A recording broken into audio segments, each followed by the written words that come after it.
Hi everybody, I just wanted to hop on here quickly and talk to you guys a little bit about stress. So stress is something that everybody feels and everybody encounters, but it's the level of stress that's really important. We all need stress in our lives, but too much stress can be detrimental to us. So I'm going to take you through a few tips here and there that I go by so that I am able to limit my stress levels.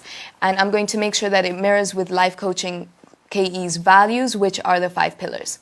So to start off with, I'm going to talk about physical activity. So it's really important to try and do some sort of physical activity about 3 times a week, whether it's working out in your room for about 20 minutes or whether it's going on a jog or a run. It's really important to incorporate that because you're able to release your stress in a physical way. So you can actually feel the stress releasing from your body.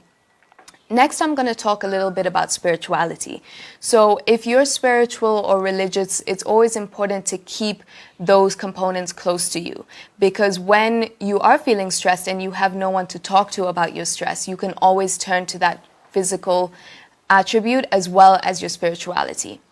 Next, I'm going to talk about emotional.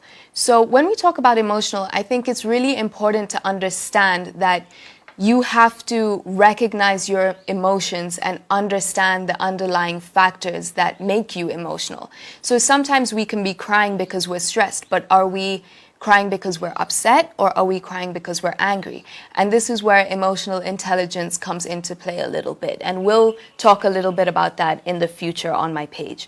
But I think it's really important to become self-aware and understand where your emotions originate from. And when you're showing physical symptoms that are a reflection of your emotion, what is that emotion and where does it stem from is the most important thing.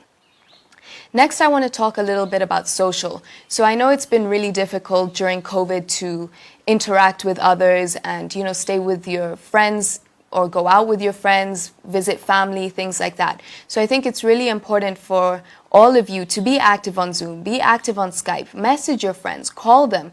Make sure that you're making that connection because at the end of the day, everybody is busy, everybody has things to do and worry about. So it's up to you to also bridge that gap and make the first step or make the effort in socializing in the new way, during COVID times. The last thing I want to talk about is mental rest. So it is really, really important to take a break from social media, from whatever you're doing at work or how you're communicating with people. It's important for you to take a break from whatever it is you're doing. That is how you get your mental rest and you're able to recalibrate. You're able to figure out what emotions you're feeling, how much you're invested into something. I think you learn a lot about yourself and you're able to limit those stress levels. So I hope this was helpful for you guys. If you have any questions, please let me know or drop a comment down below. And I hope we continue this conversation in the comment section. Thank you guys.